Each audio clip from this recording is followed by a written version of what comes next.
বিসমিল্লাহির রহমানির রহিম। আসসালামু আলাইকুম। সাথে আছি আমি শারমিন সুলতানা সূচি। আজকে আমার টিউটোরিয়ালের মেইন উদ্দেশ্য হচ্ছে ডিজিটাল মার্কেটিং নিয়ে কিছু কথা বলা।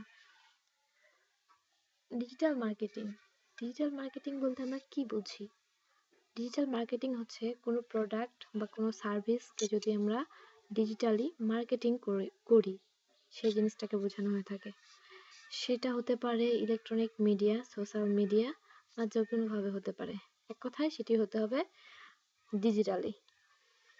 তো ডিজিটাল মার্কেটিং এর অনেকগুলো ব্রাঞ্চ রয়েছে, যেগুলো নিয়ে আমি এখন কিছু কথা বলবো। তার মধ্যে প্রথমে আমরা যেটিতে মানে একজন বিগিনার হিসেবে যেগুলো একদম জানা প্রয়োজন, তার তার মধ্যে পড়ে যায় CPC, CPA, affiliate, Amazon SEO ইত্যাদি। এরপরেও কিছু মার্কেট প্লেস আছে, যেমন আপনি ধরে নিন আপওয়ার্ক, ওডেস্ক, তারপরে তারপরে হচ্ছে গুগল অ্যাডসেন্স ইত্যাদি। এগুলোতে আমরা কাজ করতে পারি। তো পর্যায়ক্রমিকভাবে আমি আমার টিউটোরিয়ালগুলোতে আপনাদেরকে এগুলো সম্পর্কে বিস্তারিত জানাবো এবং কোনটিতে কিভাবে কাজ করে খুব বেশি পরিমাণে আর্ন করা যায়, এটি আমি আপনাদেরকে জানানোর চেষ্টা করব।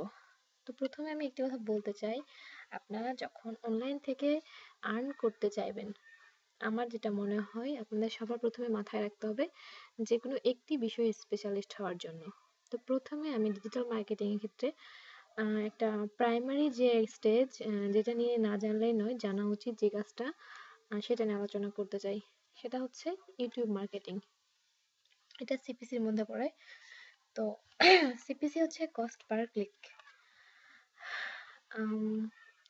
কস্ট পার ক্লিকটা হচ্ছে যে আচ্ছা, এটা আমি পরে আলোচনা করব।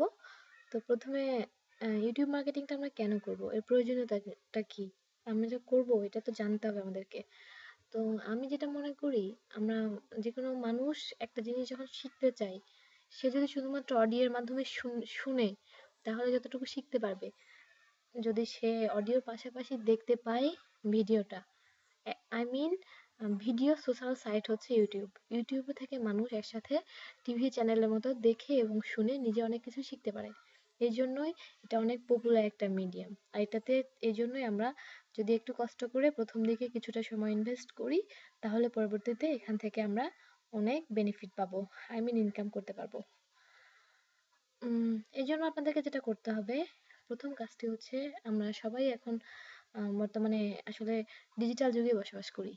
তো ডিজিটাল যেহেতু আমরা বলছি, সেহেতু অবশ্যই আমাদের নর্মালি ধরে নেওয়া যায় যে আমাদের গুগল অ্যাকাউন্ট আছে। আর সমস্যা নেই, গুগল অ্যাকাউন্ট যদি না থাকে সেক্ষেত্রে আমি আপনাদেরকে দেখিয়ে দিব কিভাবে একটি গুগল অ্যাকাউন্ট ক্রিয়েট করতে হয়।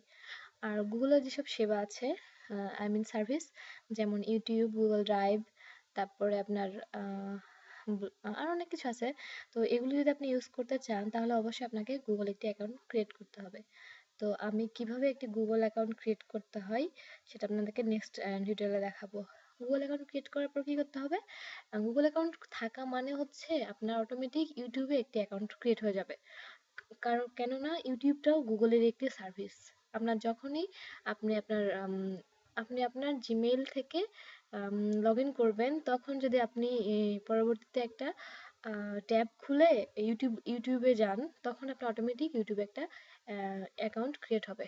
আর সেক্ষেত্রে আপনাকে কি করতে হবে, ইউটিউবে প্রথমে আপনি ইউটিউব মার্কেটিং করার জন্য ইউটিউব অ্যাকাউন্ট থেকে আপনাকে প্রথমে একটি চ্যানেল ক্রিয়েট করতে হবে।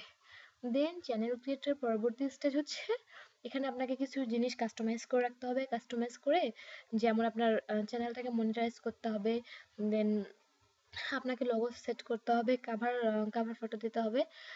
এছাড়াও কিছু বিষয় আছে, এগুলো আমি আপনাদেরকে নেক্সট টিউটোরিয়ালে দেখাবো। আর হচ্ছে আর কি করতে হবে, আম, আপনি চ্যানেলটা ক্রিয়েট করার পরে আপনি যে চ্যানেল ক্রিয়েট করেছেন, এখন আপনার একটা উদ্দেশ্য থাকবে যে এখন এই চ্যানেলটাকে আপনি কিভাবে গুগল অ্যাডসেন্সে সাথে কানেক্ট করবেন। আর এটার জন্য আপনার গুগল অ্যাডসেন্স একটা অ্যাকাউন্ট থাকতে হবে, মানে গুগল অ্যাডসেন্স একটা অ্যাকাউন্ট থাকতে হবে, যেটার জন্য আপনার এই চ্যানেলটা জরুরি ছিল, চ্যানেল ক্রিয়েট করাটা। তো কিভাবে আপনার একটা চ্যানেল ক্রিয়েট করবেন, কিভাবে আপনি গুগল অ্যাডসেন্স এর জন্য অ্যাপ্লাই করবেন, এগুলো আমি নেক্সট টিউটোরিয়ালে দেখাবো। তার আগে কিছু প্রাথমিক কথা বলে রাখি যে আপনি যখন গুগল অ্যাডসেন্সের জন্য রিকোয়েস্ট করবেন, তখন আপনার সর্বপ্রথম একটা জিনিস মাথায় রাখতে হবে, আপনার ভোটার আইডি কার্ডের, আই মিন এনআইডির, ন্যাশনাল আইডি কার্ডের যে নামটা এবং জন্ম সালটা আছে সেটা অবশ্যই আপনার মানে সেটা ইউজ করতে হবে এক্ষেত্রে। আর আপনার গুগল অ্যাকাউন্টের যে নাম এবং আপনার বার্থডে মানে পার্সোনাল ইনফোতে থাকে, সেটা আপনাকে অবশ্যই ভোটার আইডি কার্ড অনুযায়ী করতে হবে। তো আজকে আপাতত এ পর্যন্তই। ধন্যবাদ। আগামী পর্বে আপনাদের সাথে দেখা হবে। সে পর্যন্ত ভালো থাকবেন। আল্লাহ হাফেজ।